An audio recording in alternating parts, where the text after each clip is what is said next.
Button લેવાનો, એને એક આંટી દઈ એના કાણામાંથી સોયો પસાર કરી નીચેથી પાછો દોરો ઉપર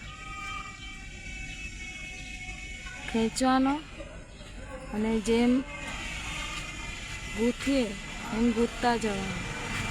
એવી રીતે બટનના દરેક કાણામાંથી આમ કરતા રહેવાનું.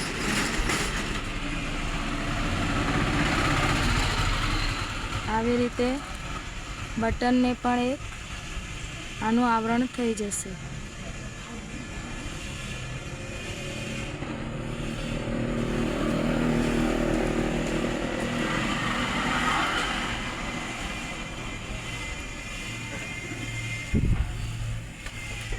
આવી રીતે બટન બનાવવાનો અને પછી આ બટનને પર્સમાં ટાંકવાનો.